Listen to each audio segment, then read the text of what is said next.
On the morning of October 3, 2025, in Udumbanur village of Kerala's Idukki district, the villagers were stunned to see divers and police searching in a pond. Everyone kept asking the same question: what had really happened here? The pond was deep, about 60 feet, and the water was freezing cold. But the divers weren't just exploring. They were looking for something very important: a phone. After hours of careful searching, one soldier, Afzal, finally found it.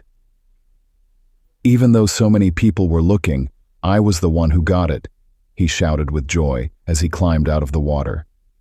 His excitement was impossible to miss. His fellow soldiers hugged him, cheered, and praised him right there. At first glance, it looked like an ordinary phone, but it belonged to someone with secrets locked inside. And now, this very phone could help the police catch the real criminals. This is a story that once again proves that a human is far more terrifying than their own thoughts. This is a story of Sam and Jessie George.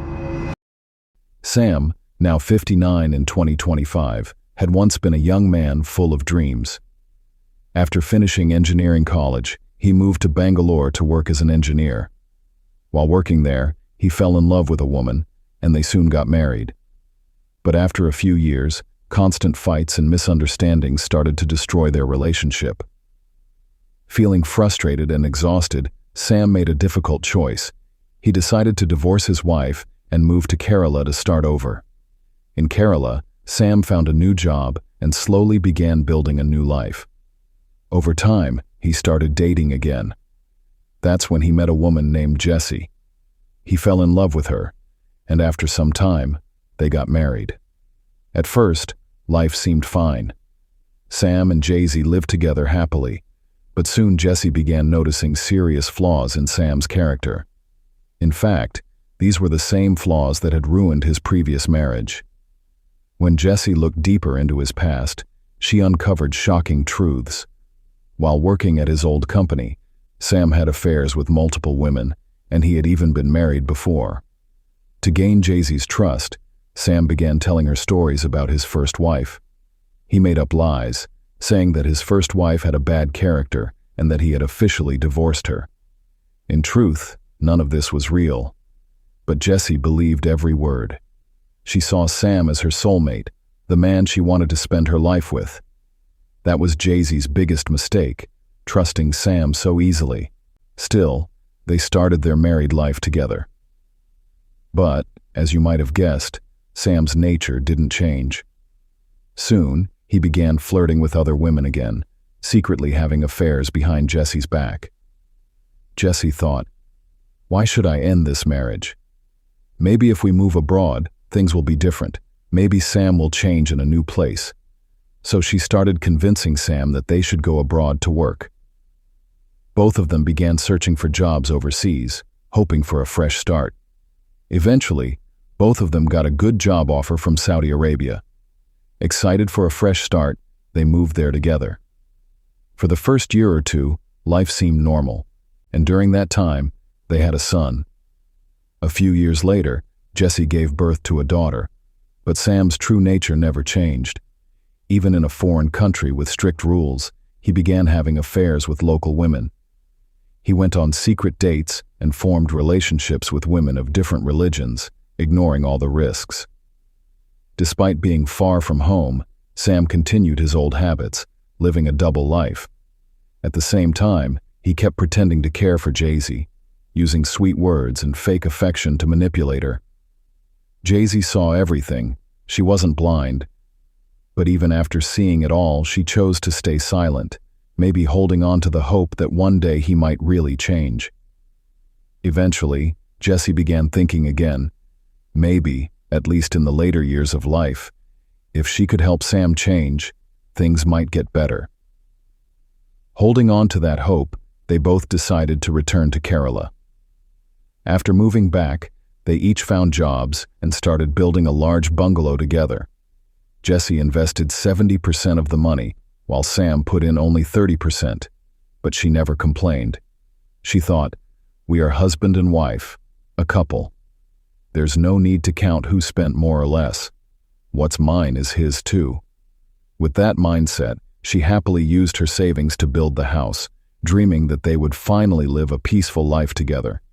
But, as it turned out, for the past 20 years, Sam had been treating Jessie in the same old way, selfish and deceitful. Meanwhile, their son and daughter grew up and went abroad to study, leaving Jessie with memories of both hope and heartbreak. On the night of September 26, 2025, around 9 p.m., Jessie's elder son called her. Even though they were far away, they always made it a point to call their mother every day and check how she was doing. That night, her son called from Australia. Jessie picked up the phone, but the call got disconnected immediately, and they couldn't talk. He tried calling again and again, but each time, the call dropped. At first, he thought it was just a network problem, but the next morning, things became even more worrying for both son and daughter. Their mother, Jessie, still didn't pick up her phone. The daughter even sent her WhatsApp messages. "Mom, are you okay?" But none of them were seen. Worry started to grow, and they decided to call their father, Sam George. He answered at first, but the call ended after just a few seconds. When they tried again, it went straight to rejection. By now, both of them knew something was very wrong. They understood their father's behavior well, and this was not normal at all. Feeling scared, Jessie's son quickly called a friend in Kerala and told him everything. Afraid that something terrible might have happened, the friend rushed to Jessie's house without wasting a minute. When he reached around 12:30 p.m., the main gate was locked from the outside.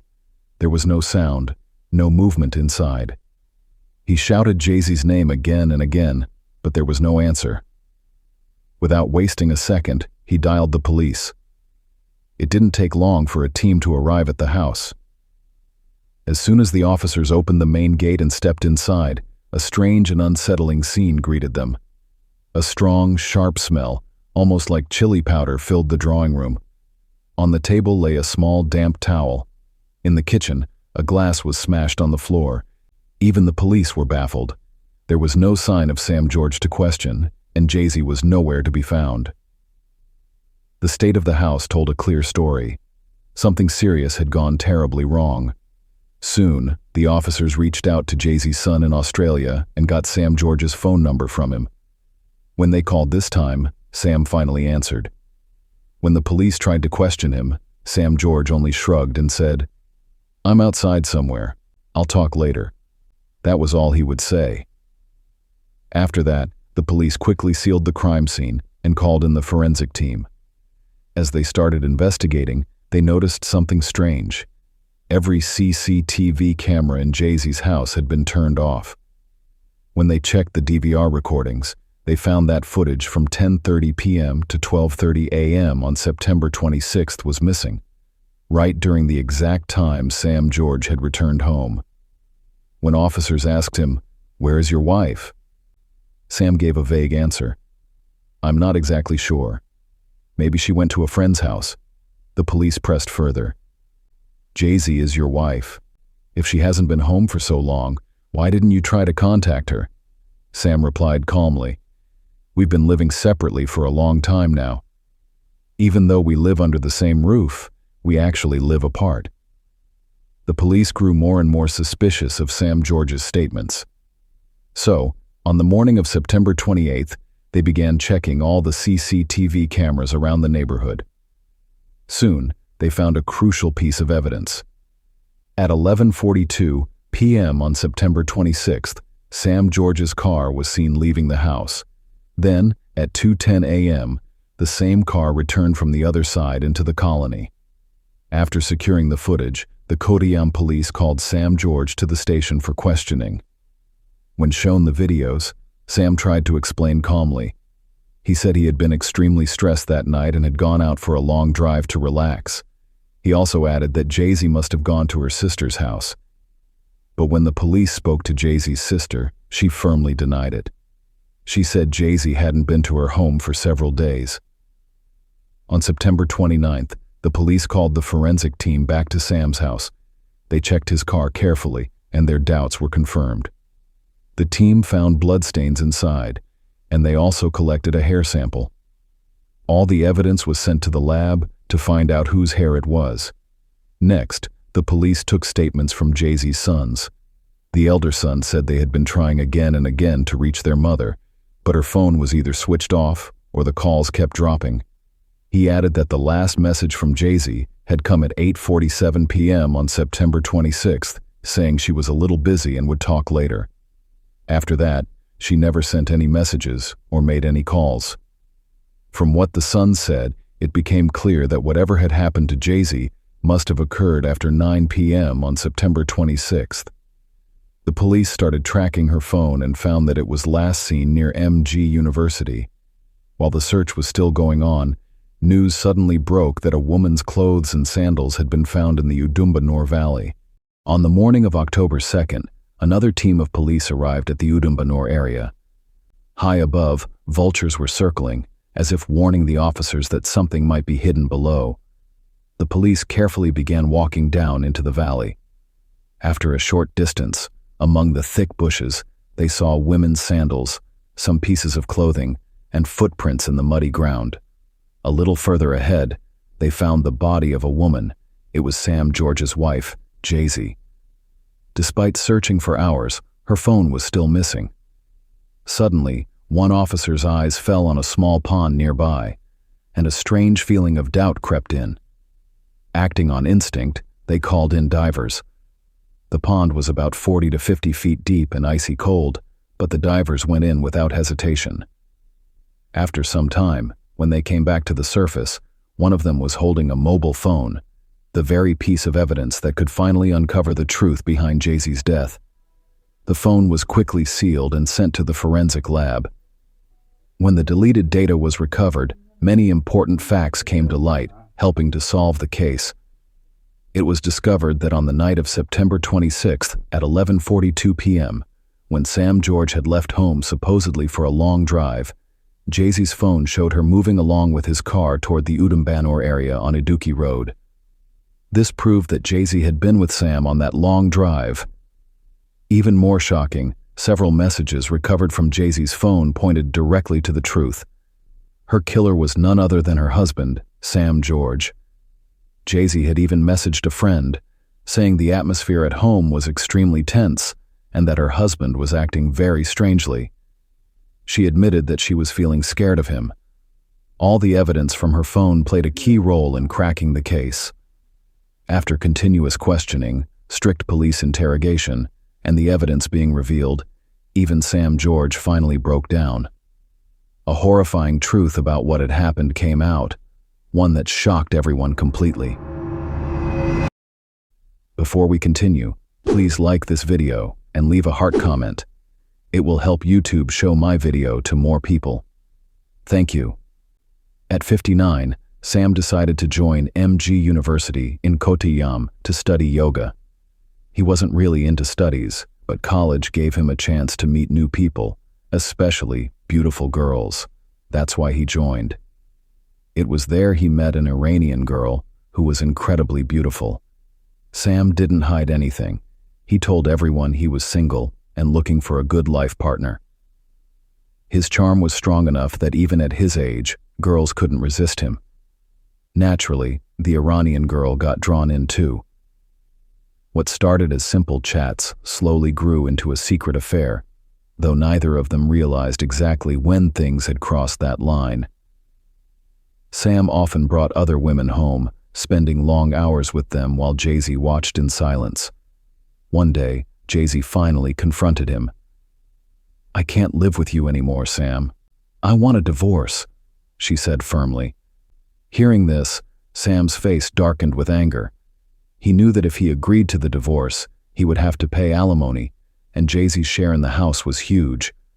Fear and greed took over his mind. He started imagining a life where Jessie not only left him, but also took the house, leaving him with nothing. The thought made him furious. Slowly, a dark plan began to form in his mind. He wanted Jessie out of the way completely. To push her even further, he began bringing more women home, deliberately trying to make her angry. He waited for the right moment, thinking he could use her frustration to his advantage. At the same time, Sam started looking at a quiet place in Udumbanur, Idukki district, about 60 kilometers from his home. It was an empty tourist spot with a deep gorge and a pond about 59 to 60 meters deep. About 10 to 15 days before, he had spent the whole day there, watching when people came and when it was empty. He even asked the local people if anyone ever went there at night. They told him it was very dangerous after dark, and no one went there. When he heard this, a smile came to Sam's face. He had already decided that he would get rid of Jessie in that gorge after hurting her. All that was left was to wait for the right time. That chance came on September 25th, when he came home with the Iranian girl. But Jessie had reached her limit. She could not let her home be treated like a playground anymore. In front of the girl, she shouted at Sam, stood up to him, and started a big fight. Sam told the girl to go upstairs and turned his attention to Jessie. When he thought the moment was right, he took out the chili spray he had hidden in his pocket and sprayed it on Jessie's face. She screamed from the burning pain. Even though she was in agony, she stumbled to her room and tried to wash her face, but Sam followed her. He had a towel in his hand. Using it, he strangled Jessie, ending her life. After that, he sat in the room for a while, then spent the rest of the day with his girlfriend, acting as if nothing had happened. When night came, Sam sent his girlfriend home, put Jessie's body in the trunk of his car, and drove to Udumbanur. There, he threw her into the deep gorge. He also threw her mobile phone into the pond near the gorge. Now, the case is in court, while Jessie's children have done her last rites. Sam remains in prison, waiting for his sentence. So, this was today's case. Thank you so much for helping me reach 180,000 subscribers.